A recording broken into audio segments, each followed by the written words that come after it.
We are here today with Dr. Rachel Greenberg. Dr. Rachel is a licensed trauma informed clinical psychologist and teacher. She's earned two master's degrees and a doctorate degree at clinical psychology, and she combines her clinical psychology work with a strong influence Buddhist psychology. And I'm very curious about how the spiritual realm is involved in your clinical experience. So, welcome. Thank you. I'm glad to be here. I'm excited to talk about this. Yeah, and today we're talking about sex. It's the first time that I ever discuss sex at my podcast, so I'm super excited. Thanks for being here. And why don't we start right in the beginning? What does our sexual habits tell about our emotional availability and capacity? Mhm.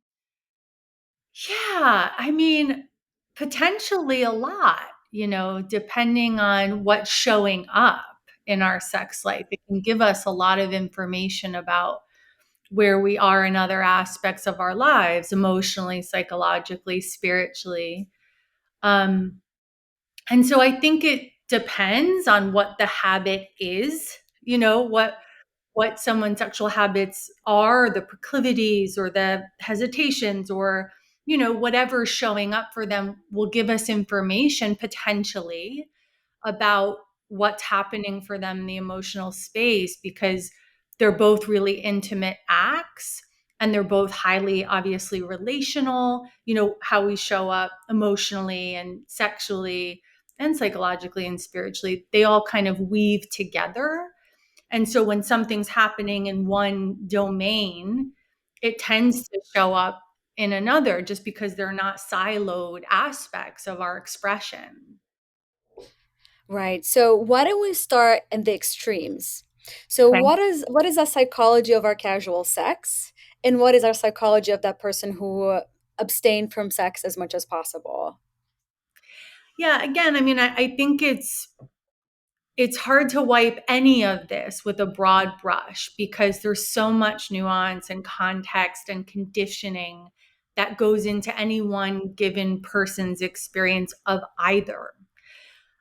I will say that what I think drew you to have this conversation with me and what I have been more vocal about on my Instagram and in my teachings is what can happen when at an attachment level for someone, when sex is used as a mechanism to get close or to not lose love or to feel worthy of someone's attention and desirability.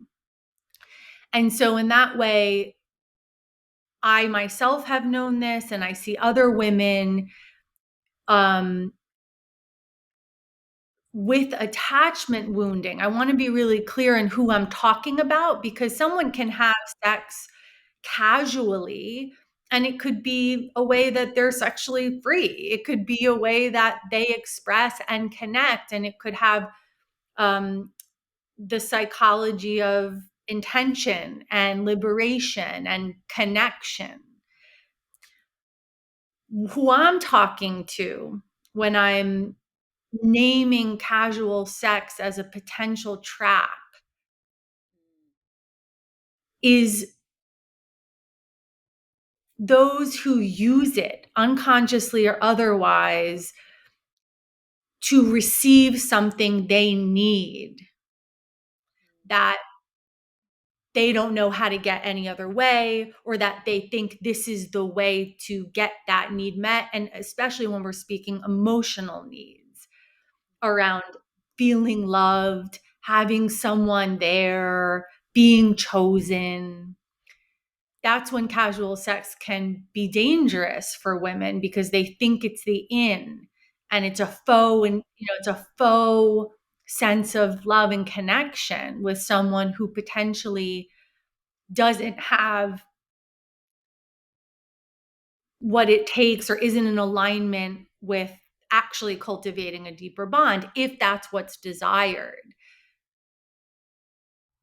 Yeah, that makes sense. And listening to you, it also makes me think of like how much of our sexual habits have to do with the things that we were taught and the cultures where we were raised, on Sure. top of, okay, so if I, and I think about that just by having these romantic conversations about love and relationships, it's like, okay, a man is into you if he's spending money on you or taking you out or showing you around.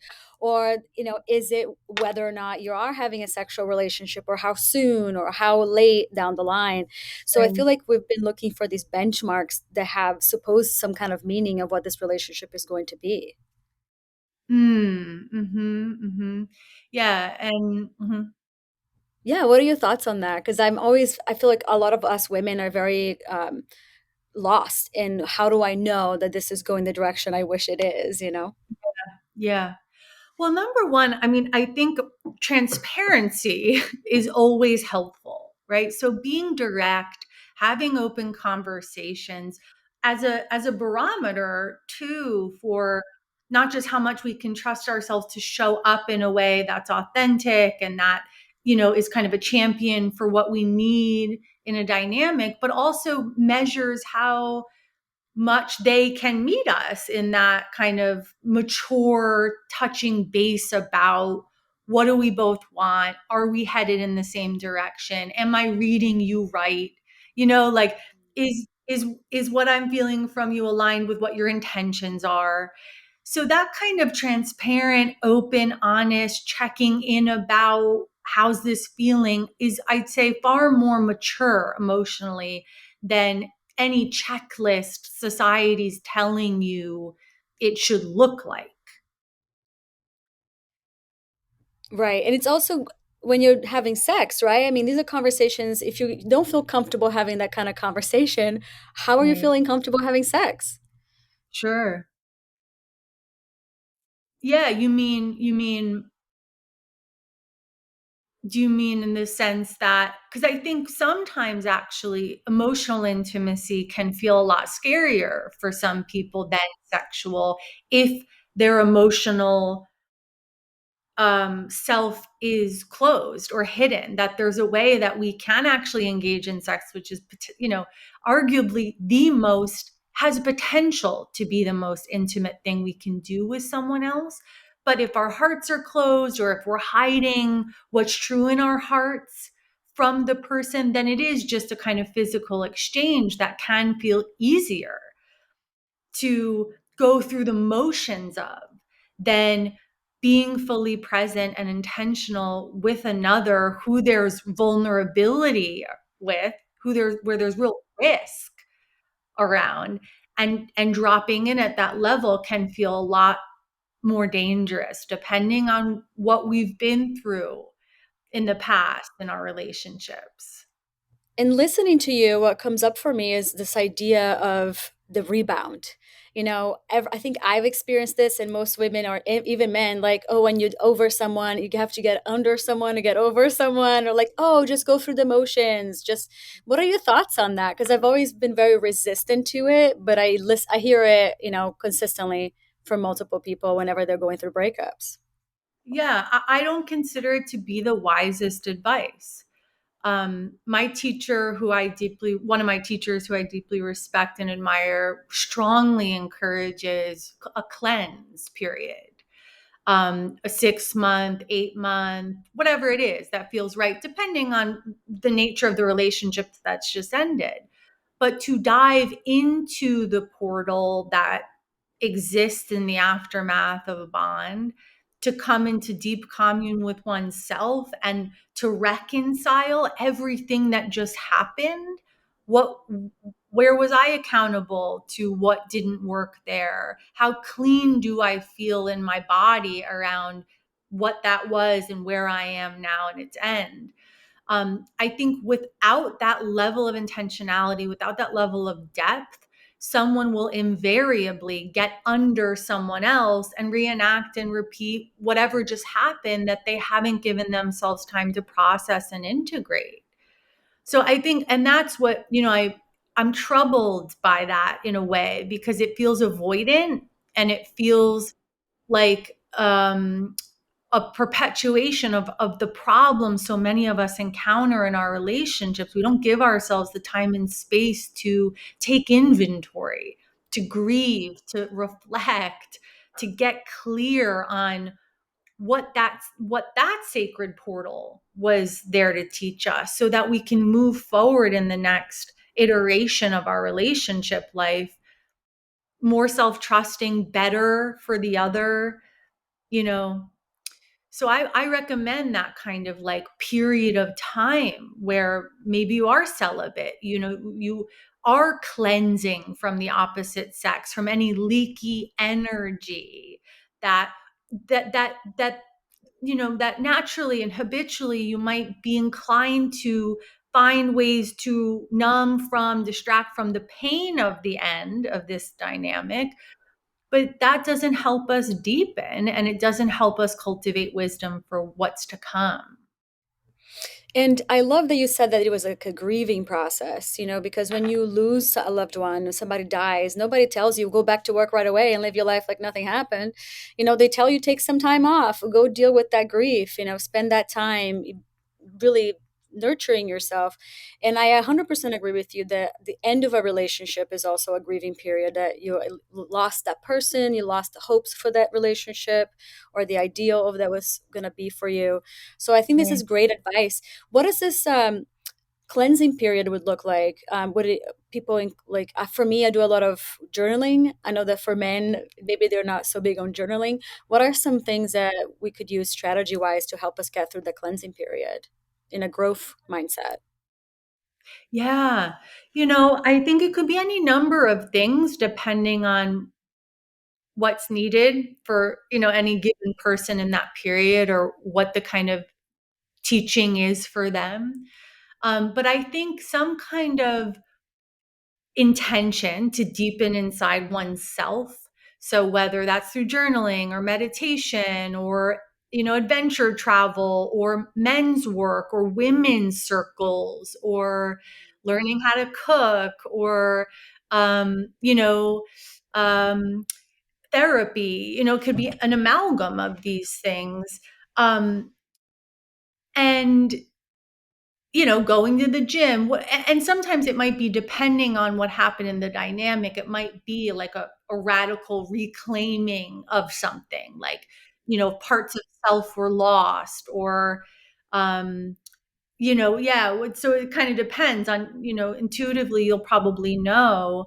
Um, but I think in this specific idea of a cleanse period, it's also encouraged to take the opposite sex, or whatever sex you're attracted to, and if it's all sex or whatever, to take that off the table for a period of time. So you're no longer using sex, love, romance, hits of, spikes in dopamine from attention from a potential romantic partner, to distract you from what it's like to be alone with you, and what it's like to encounter a life where you might not ever, you know, have a partner. Like, that's a real important dance to do with oneself. Um, And that's a really great tip.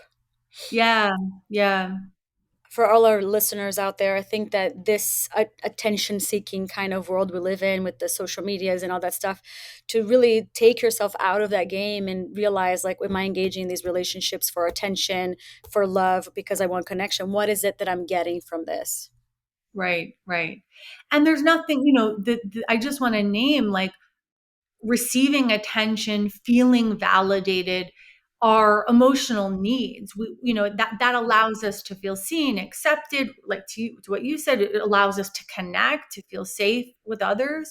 And the idea here is that we're not looking for it from anybody. We're not needing it from someone we don't even know is trustworthy as a source of it for us. It's like, and we're healing the inner child who has all these wounds that turn into these hungry ghosts that think they need it from all these places, that is actually impure. It doesn't work. So yeah, but honoring the needs, and just deepening in finding it within self, and deepening in finding it in places in your life where you can really trust and lean into. So you don't need it so much from anybody. or everybody. You need it from those who you're choosing to attach to because you've built trust with them over time and they can see you and it is safe with them. And that's such a big distinction between choosing to attach and attachment hunger of just anybody. And the child, the inner child work, I think is really so key. So I love that you brought that up, because a lot of these, for at least myself, I've paid attention that what feels like the spark and what feels like, oh, I know this is so familiar, it really was just a reenactment of the things that I've lived or seen in my childhood, but Right. weren't necessarily the things I wanted for my future. So it's so interesting to see it, the dichotomy, and how quickly we forget when the Yeah. emotion kind of floods. But the Yeah. reason why I was so curious about the psychology of the casual sex is because I've had so many friends who have been very prone to casual sex. And some of them are, like you said, they're like, oh, yeah, I'm free. I believe in we have whatever we want. And that's great. But some of them have disclosed to me things like, oh, I just want to feel wanted. I know that's what men want. I want the relationship to work. I don't want to rock the boat. Oh, Mm. I don't want them to go look for it somewhere else. Mm. And so I'd love to talk more about those group of women and people in general that are using sex as a way of intimacy, because listening to them, it felt to me like, okay, they're using it for intimacy, but it sounds like that's because they're not really emotionally available. So that's so interesting, the dichotomy. Yeah. Yeah. And so, and I want to name, there's so much historical conditioning that's so distorted that we all carry in our bodies just by nature of inheriting it. And so we can cultivate a lot of compassion for the ways that this is tricky.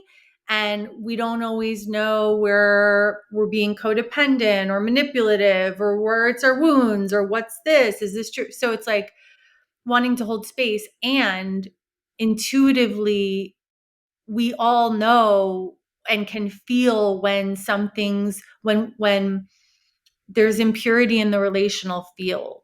So for a woman who's telling herself she has to have sex in this way because if she doesn't, she'll lose love. Her work is in seeing that play out for herself, doing all the inner work around getting free from it. When and if she feels the cost of it significantly enough, when it hurts bad enough, when it stops working, when the pain of self betrayal is so intense that she says, okay, maybe this is awry, I've gotten this wrong, I've been led to, this isn't the way now. Um and that's what awakening is, that's kind of what. So yeah, I mean, we do, there's all different kind of ways. Sex is a powerful one that we've learned to strategize, that we've learned to use as a strategy to get our needs met. And so what would be more actually emotionally mature and available in partnership for her would be to say to her partner, I notice I feel like I have to use sex to keep you. I'm so scared of losing you. I'm so scared of you wanting another woman. I'm so scared of not being enough. And sometimes I use sex in a way that I regret or leaves me feeling even more distant or disconnected or hurts me. So that's that transparency, that's that vulnerable conversation. And that opens space for a deeper bond that's based in authentic connection of two people now knowing what they're working with.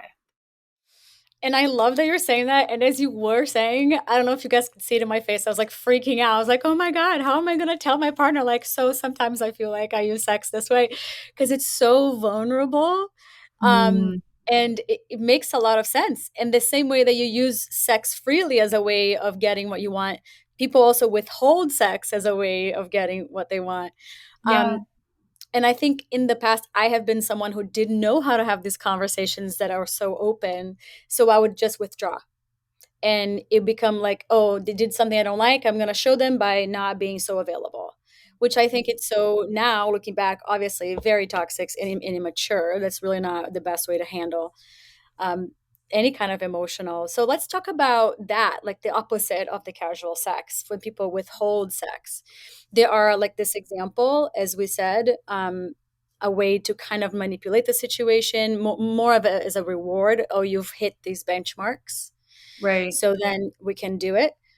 I think for me, when I got married, I'm divorced now. I was a virgin. For me, it was like I lost my father when I was very young. I was so afraid of getting emotionally hurt like that again. So I just didn't want to be that close to anyone until I was certain that person wouldn't leave, you know. Sure. And Hmm. I ended up divorced anyway. So you can't really predict the future. But yeah, let's talk a little bit more about the opposite of casual sex, Hmm. the Hmm. very committed sex. The very committed sex or the withdrawing? Because you were also mentioning withdrawing. Yeah, let's start with the withdrawing, and then I think the committed sex, it might be the in between the casual and the withholding, withdrawing. Yeah. Um, I think sex can be used as a place to alchemize. It can be a place to transmute. And if both partners are not consciously aware of whatever their mechanism for dissolving rupture or finding repair at the emotional level is, it doesn't have to look the way I say.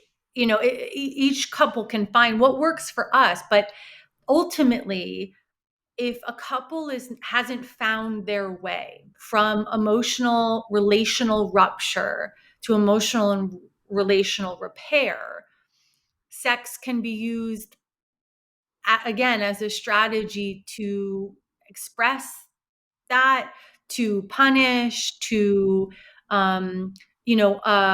avoidantly express a need, or reprimand for a need going unmet.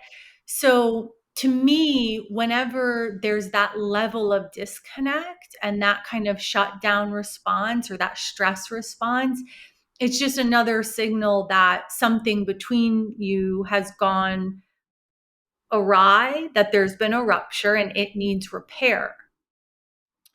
And however the couple has learned that best works for them, then they do. And usually when repair is established, sex can regain its sacred space. Like, then it can um, be another place to deepen connection.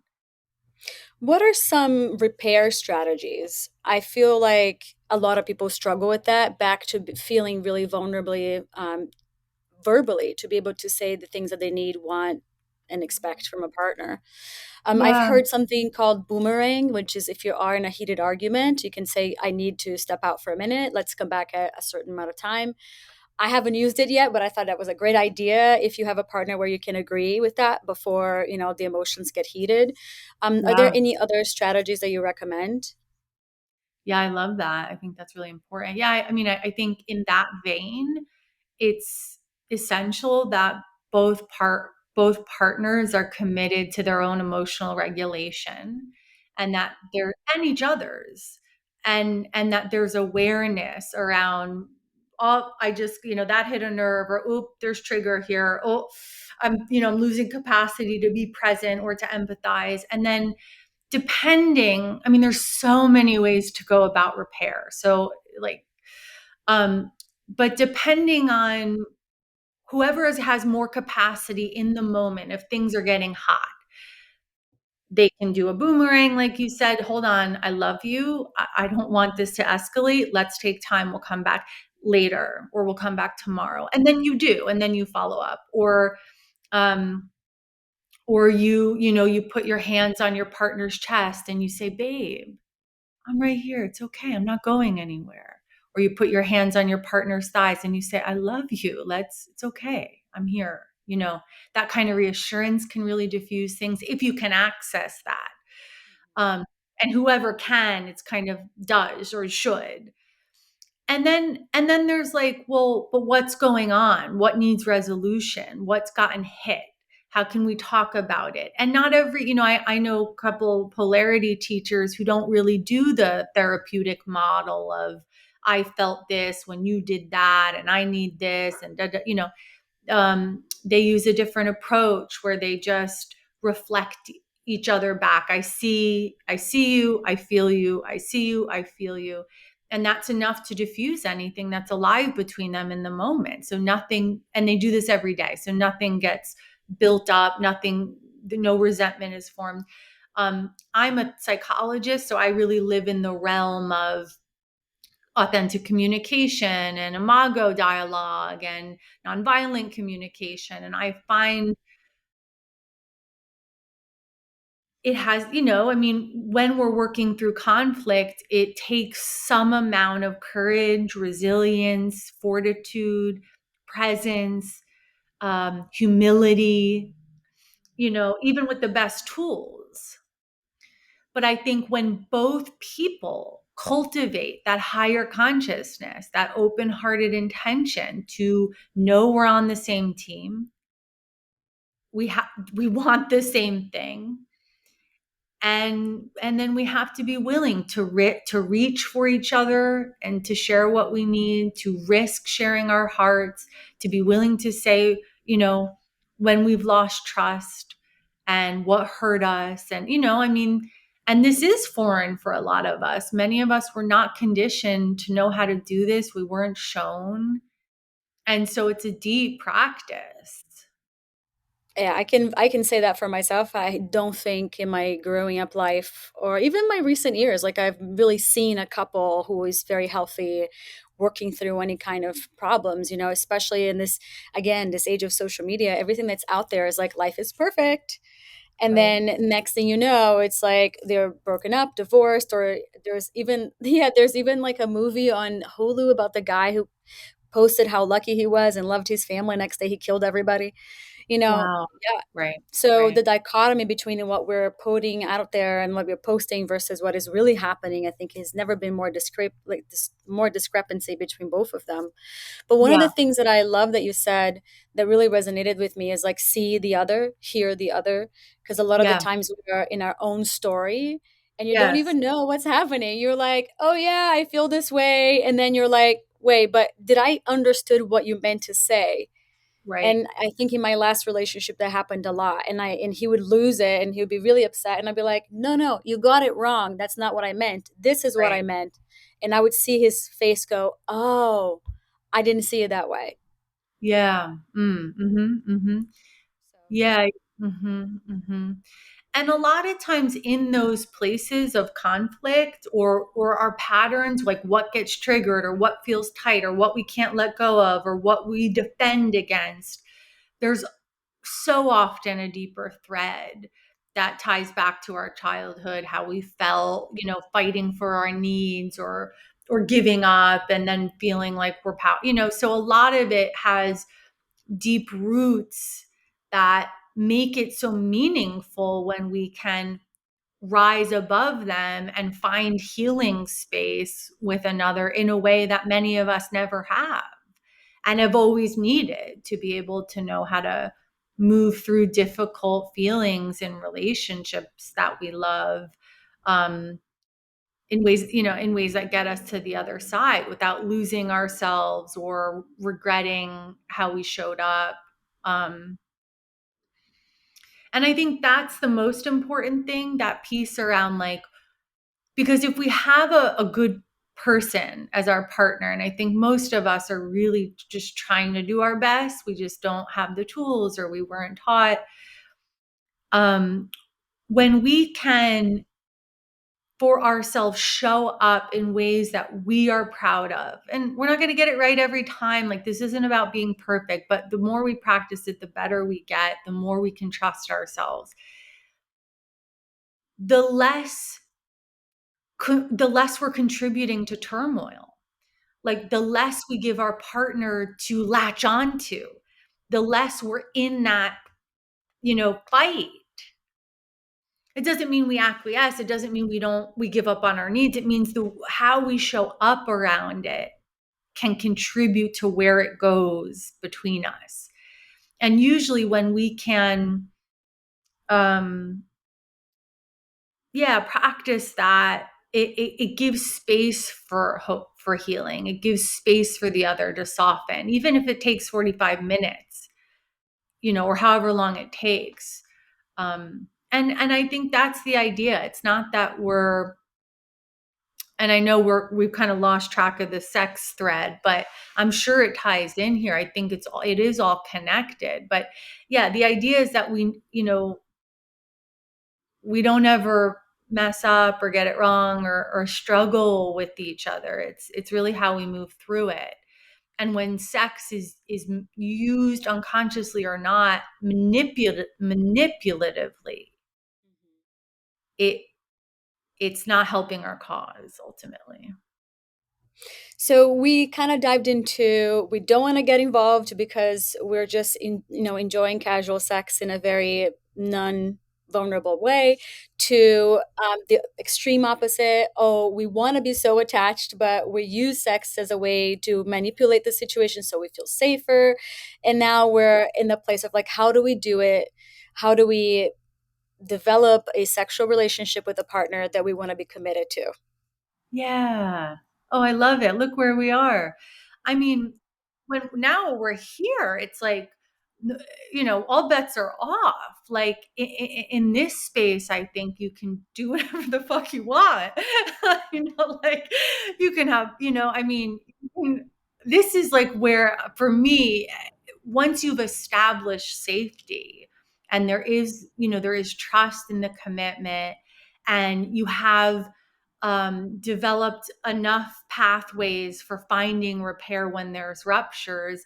Now sex can just be folded into the mix. And so, and it's here too, where you might find other issues present, like how free are we together to get weird, to go dark, to play out, to role play, to experiment, to make love, to transcend ourselves through the bond. How much do we prioritize our sex together? Like, how, is it a life force for us in the bond? But for me here, this is where it's like, go for it, like play, fucking have the best time with it. And how important do you think sex is in a relationship? Because I hear extremes from many different people from a I psychological think, standpoint. I think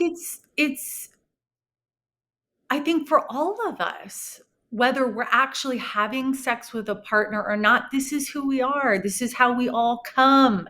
This is the imperative that honestly, none of us ultimately escape, even if we numb down our eros or our sexual aliveness, or we're not in touch with our own pleasure, or the archetypes that live through our sexual selves, or the energy, or our own sexual energy. It's oppressive and repressive to not be in touch with that. And so I think sexual energy, sexual aliveness, matters for all of us, whether we're in a deeply committed partnership we feel safe in or not. Uh, but yeah, it's like, if you have that partner, that doesn't mean you don't cultivate it inside yourself and have a solo relationship to it. And if there's someone to play with sexually, fucking play. Like, of course it matters. It's who we are. It's who we are. Now, how do we get there? So, and I didn't grow up in America. So people always told me like the third date is a sex date. So I would always be like, oh my God, I hope he doesn't think this is a sex date. Oh, Do you have like what how do we know we're ready to make that step in a relationship or in a dating situation? Because I've heard friends who've gone through like dating coaching programs where like I don't have sex until we were committed, but that's right. also a word. They can say they're committed and then the next day they're not. I mean, I'm not sure how much safety there is in that. But Mhm. there's also people who are like, no, before I am committed, I want to make sure that we're compatible in a sexual way. Right. Yeah.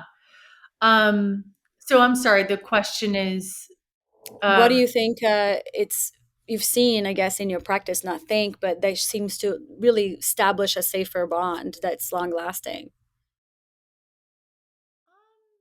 so that, yeah. So, and also it sounded like you were saying, like, how do we know our own sexual cues? Like, how do we know when we're ready? Yeah. I think that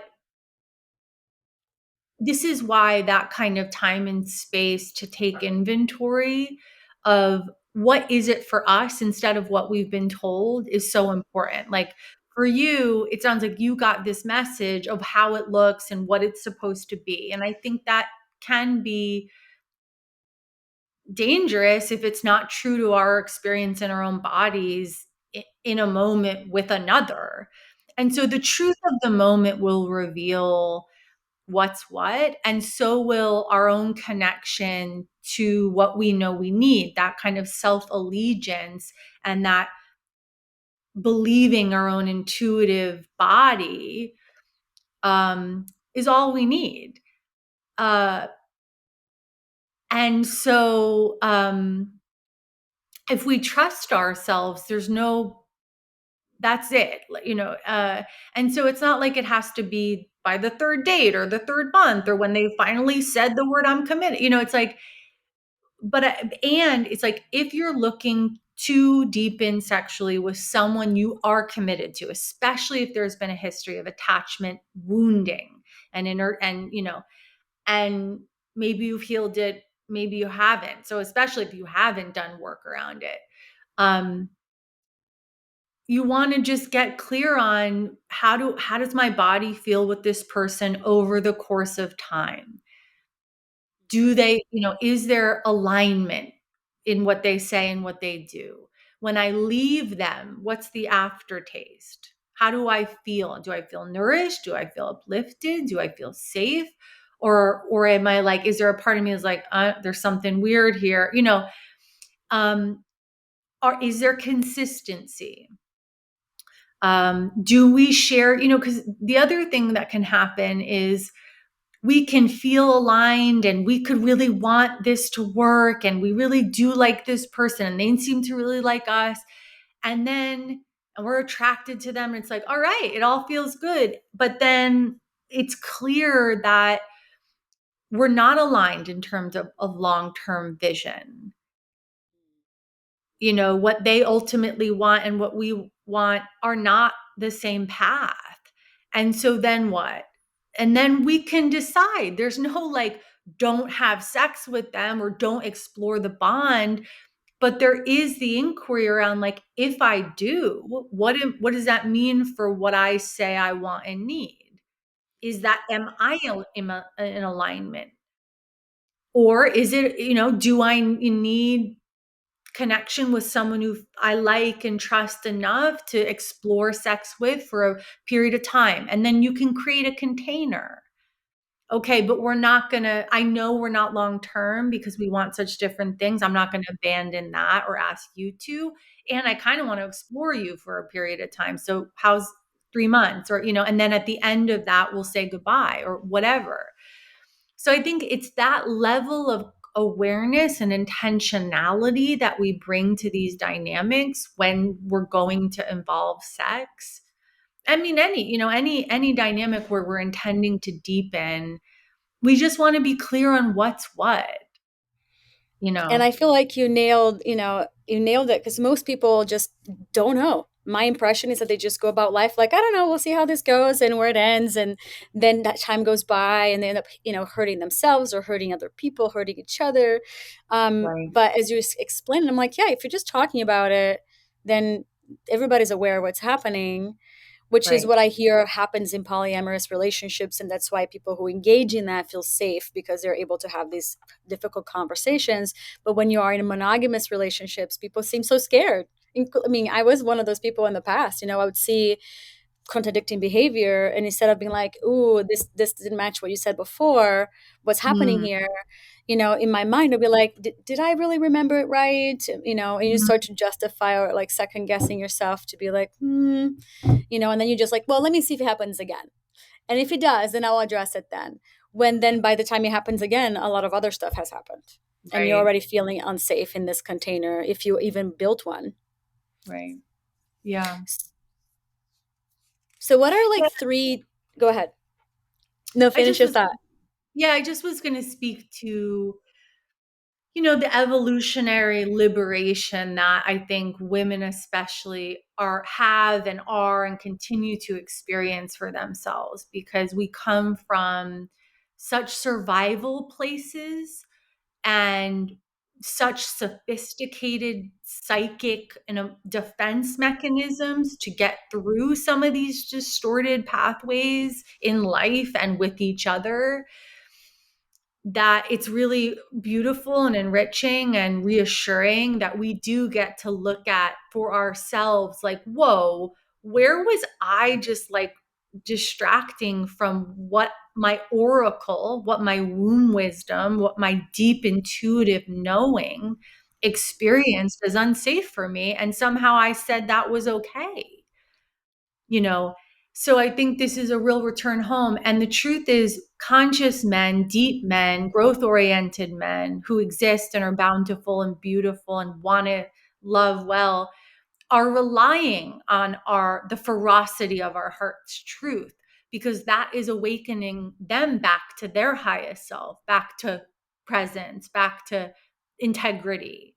So when we don't show up for our men, speaking heteronormatively, with that kind of like, no, that didn't feel good, or that hurt me, or I'm scared, I'm losing trust, that gives them the chance to be like, whoa, what am I, where am I at integrity?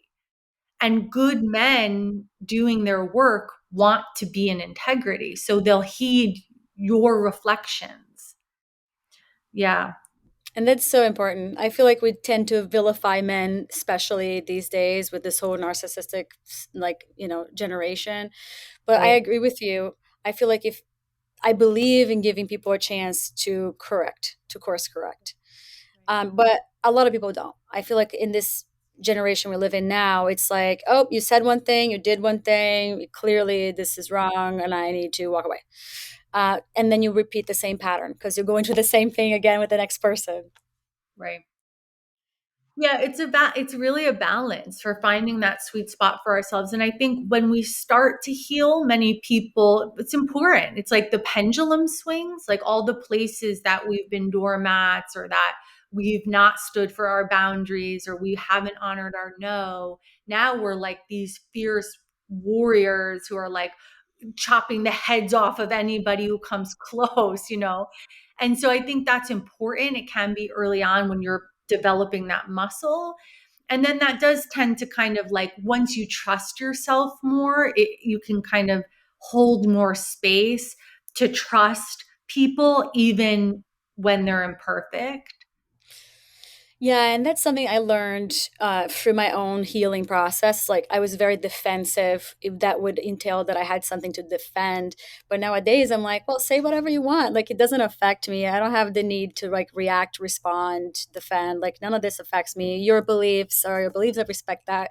But I'm just going to be doing what I'm doing, Yeah. So that really changed for me. But it was a journey. I grew up in Brazil, very Catholic.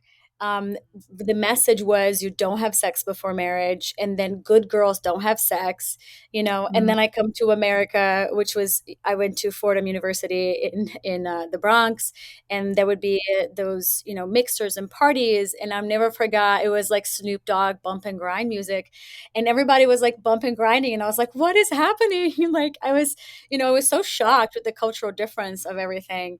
um mm, which was mm, interesting to observe. And so I had to learn like culturally, but also exactly what you're saying, like who am I outside of all this culture is telling me to be, what works right. for me, Right. and for me, I'm definitely like, a slow kind of player when it comes to relationships, love and sexual relationships.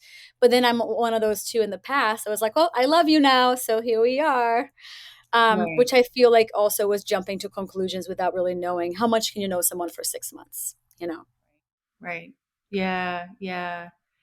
Yeah, and it sounds like a really deep integration you've been in, this like journey of finding your place, your balance, And I don't know, I hope this is okay to say, but like, yeah, your inner freak or your naughty girl or your whoever's bumping and grinding, and you also have this pure, I'm pure, this is a, and I think that's fun to play with in sex. Like you get to have all these flavors and archetypes, and there's hundreds of more than even those, the pure and the bump and grind, and neither are right or wrong when we own them. When it's not just, well, they're doing it, so I should, or it's like, okay, this is fun to play with, or what's taboo for me? And what if I leaned into that? If it's not with a partner I trust yet, then just in my own pleasure practice or in the mirror, can I, whatever, in my own experience of sex through my body. So, yeah, I love that you name these kind of juxtaposed flavors, or archetypes, sexual archetypes, because they're Yeah, fun to. and listening to you today, what is really sticking with me is like using your body as an instrument for senses. Do I Yeah, sense safety? Do I sense fear? Do I sense instability? Is there something here that doesn't fit? And right. as you were speaking, I'm like, I have been right every time. And if I listen to my body in these situations, maybe I could have saved myself some heartbreak. Sure, sure. Yeah. So, as we wrap up today, what are three tips you can leave our audience with when they're trying to build a healthy, committed, and sexually, happy relationship? Mm. I mean, start with yourself, start with yourself. So, whatever it takes for you to feel that aliveness, that trust, that turn on, that safety, that security inside your own system, devote to that for whatever period of forever, for life. um yeah, be willing to challenge what has been in service of what is more aligned with what you want to create. Those risks emotionally, sexually, are really important for us to get to the other side of our conditioning and to deepen ultimately in ways that we really want and deserve. um and to like have fun, I mean, like, a lot of it is really serious, and so much of it is sacred, and it deserves reverence and the gravity that it carries, and it's a playground. Sexual energy is life force, and when we can access more of it and be free in it and dress up around it and let it loose, like, it's fun, and we deserve to have fun. So yeah. Absolutely. And enjoy this instrument too. That's like our bodies, we're not going to have it in this form forever. Right, right. Like, we're here with the body for so we can benefit from its gifts. Yes. Yeah. Everyone, this is Dr. Rachel Greenberg from Hey, it's Dr. Rachel. Where can we find you? Hey Dr. Rachel on Instagram is really the main place I hang out online. So hey DrRachel. I'd love for, yeah, come say hi, share what resonated. But yeah, I'm Hey Dr. Rachel everywhere online. Wonderful. Thank you so much for being here with us today. This was really a deep but also fun conversation. I know I feel kind of ready to go out there and experiment, and I hope our audience feels the same way. Thank you, Lou.